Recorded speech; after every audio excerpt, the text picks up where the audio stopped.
I have a scandal for you. A scandal that's been covered up by the big celebrity names. Omar Suleiman, Yasser Birjas, and others all know about this. It's the story of Imam Nick Pelletier, an imam of 14 years who became a whistleblower.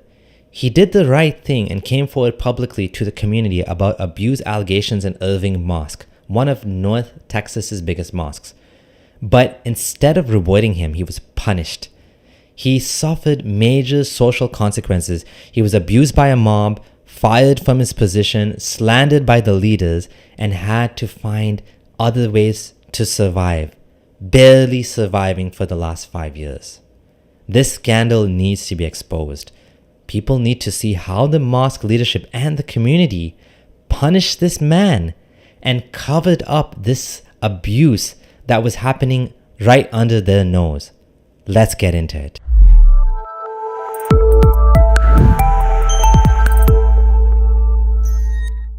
After exposing the cover-up of child molestation at the Islamic Center of Irving, I was attacked by the local community, by peers, online and private forums. I had prominent figures, who many of you adore, from the DFW celebrity preachers, try to get me to make up and go along with the board. And the most noticeable Muslim blog in the country allowed some sorry excuse of an imam to write a hit piece against me. And the main argument from the community and from this article that was published by MuslimMatters.org was that this was just some cultural misunderstanding. The board agreed to not tell the authorities and to let the culprit flee the country. Imam Nick is a well-known imam. He studied at the University of Medina. He knows Sajid Lipham, Joe Bradford, Omar Suleiman, Yasser Qadi, Yasser Birjas, etc., etc. What happened is, while he was on vacation, someone called him and said they had to speak to him urgently about abuse. When he came back, he found out that nobody had dealt with it while he was gone, and he immediately got into action. That Friday, he live streamed a khutbah attacking the abusers, speaking about abusing children. He was upset, rightfully so. There were predators in his community, and he was angry. He wanted the congregation to know that this was wrong. So he made this the topic of the Friday khutbah. Now, the crazy thing is, you think this is a good thing that he did, right? But there was actually a hit piece written about him where another imam criticized him for this. He said, "I believe that the outrage Imam Nick felt overcame his sound judgment. And that's why the Prophet said, anger is from shaitan." So apparently being angry, something that's perfectly normal in situations like this, because of the abuse of children, is from Satan? Do they even hear themselves? They were upset. They were upset that he was claiming children were being groped in the mosque. Nick's response was, we need to tell them so that the parents and the kids can be aware of what's happening and they can protect themselves. Everyone in the community had a right to know so that they could check with their children to make sure that nothing happened to them. It broke my heart to look at my son and say, would he have said something? Would he have spoken up? Because these people rarely get caught on the first attempt. And under your incredibly short-sighted, unintelligent minds, you would have done exactly what the board did and tried to cover it up. You would have allowed the man to escape justice, and other victims never would have been able to seek it. And we know that there were more victims. We just don't know how many. The mosque people tried to lie about what happened, saying it wasn't inappropriate touching, but it was just a cultural misunderstanding. Yet the parent, actually multiple parents, went to the police. And there were multiple victims, more than one, at least two. There's a bit of racism there. Being a white convert, they thought, they could just say it's a cultural misunderstanding. Yet Imam Nick has been working here for 14 years in the Muslim community that was predominantly from the Indian subcontinent. He also lived 7.5 years in the Arab world. He's also a father, as is apparent from his Instagram, and he knows this was no harmless peck on the cheek. I'm not going to go into the details here, but it was a lot more than that. The older brother of the victim, whose name is redacted, said that he received a phone call from his younger brother that there was an older man of Pakistani nationality kissing him on the mouth, face, and cheek, and feeling.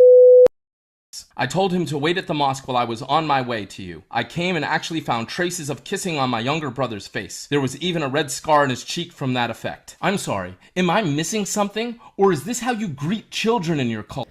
Immediately, He was reprimanded for doing this. The khutbah was deleted almost right away from the Masjid YouTube channel. Luckily, someone else downloaded it right away and re-uploaded it. He had gone to the police station with one of the parents. And when he came back, there was a mob of over 24 Muslims that were angry at him. Ultimately, he had to call the police for his own protection. In the afternoon of the day that I went to the police station with the second victim, after the afternoon prayer, I was confronted by about 24 angry members of the congregation who were upset with my actions. Unfortunately, the confrontation got to the point where I told the security guard that he needed to call the police. Now, I sat in my office, waiting with the security guard until the police arrived and the whole situation was diffused. And then he was put on admin leave, told not to talk to anyone, and then fired. I believe Nick is genuinely a good man. If you appreciate what Nick went through, and we didn't even tell you how hard those 5 years are yet, leave a comment of support for him and subscribe if you're new here. So, the community, they were upset that he went to the police. The mosque was upset. They wanted to deal with it privately, push it under the rug. What does that mean? They didn't want any police involvement. They didn't want any consequences. The elderly man who inappropriately touched at least 2 kids was quickly sent back to Pakistan, escaping justice. The mosque deleted security footage and other evidence they had implicating him. They also bullied the family members that came forward to the police. The wife of one of the men who had complained to the police about his son's abuse started getting all sorts of problems because she worked at the school that's attached to the Islamic Center. Top leaders in the community, like Yasser Birjas and Omar Suleiman, are involved in this cover-up. Nick has directly mentioned them by name as being complicit in this. I quote, "The imams I met with from the local community were Omar Suleiman and Yasser Birjas. Neither of them did anything to support these children. Neither of them used their platforms to bring attention to this issue. Neither of them supported me in any meaningful way. You can't convince me these guys care about children 7,000 miles away when they don't care about children 8 miles down the road." If you didn't catch the reference he's making, it's to Palestine. He's calling them out for the grifters that they are.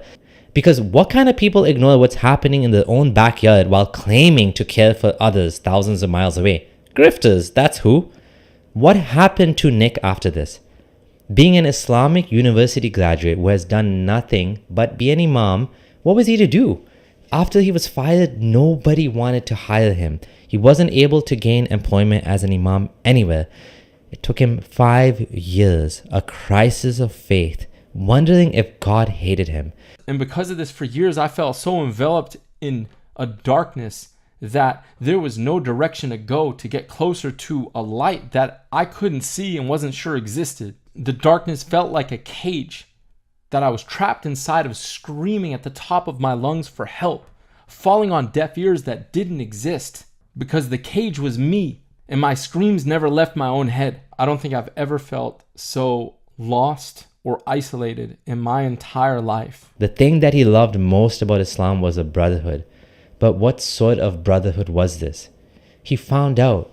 He was shunned for this and basically cancelled and boycotted. He had to go from being an imam to being a door-to-door salesperson. Now I'm living the American dream like everybody else, scraping by every month just trying to make rent. Throughout these past 5.5 years, there was absolutely no support. The amount of people that even reached out to me or talked to me on a consistent basis I could count on one hand. And the vast majority of them don't respond to my calls anymore. My sense of community was utterly shattered. My religious and spiritual observance went into a complete and utter tailspin. Next to no one reached out to assist me at any point in time or even check in like, "Hey man, how you doing? Where you been? Haven't heard from you in a while." And the ones who did weren't from our community. That wasn't easy. He had nobody to talk to, barely anyone to help him. What does this show us? The community, the Muslim community, or this particular community in particular, and its leaders were more interested in not looking bad, not making the mosque look bad. They punished Nick for telling the truth. They deleted the khutbah condemning what happened. Why? They protected the criminal. Nick writes, the board squashed the issue and agreed to let the perpetrator flee the country. Not just that, the community members mobbed him. Little did he know at this time, that security guard was also soon going to be arrested for sexual abuse. This is 24-year-old Saeed Humza Hashmi. He's accused of sexual assault of a child while working in his role as a security guard over at the Islamic Center of Irving. Why were these Muslims so angry at him? Because of course, he's making the mosque look bad. They seriously care more about how they look than stopping further victimization. So if you expose a PDF file, what happens? You lose your job, you get cut off from the community, you get banned from working anywhere else. But what if you are the PDF file? You'll get a new job. Believe it or not, at the same mosque, there's another incident where another imam, this time, he's not a good imam that's calling out abuse, but this imam by the name of Zia ul Haq, he was counseling a young Muslim woman from the age of about 13 and started having feelings for her like his prophet did for Aisha. When she turned 18, he proposed to her to be his third wife. She said no, but then he convinced her to have sex with him at a hotel. When she did what he asked and he took her virginity, she asked him, when will we meet again? And he said, never. And that's when she told her parents and he got in big shit. He was forced to pay her $2.5 million in damages and resigned. But guess what? He got another job at the Grand Prairie Islamic Society just down the street. These two Muslim women fought against this, and they are the ones from the group called Face that re-uploaded Imam Nick's video after it got deleted from the Irving Mosque YouTube channel. But even these women are scorned by the mosque. Nick was accused of collaborating with feminists like Face.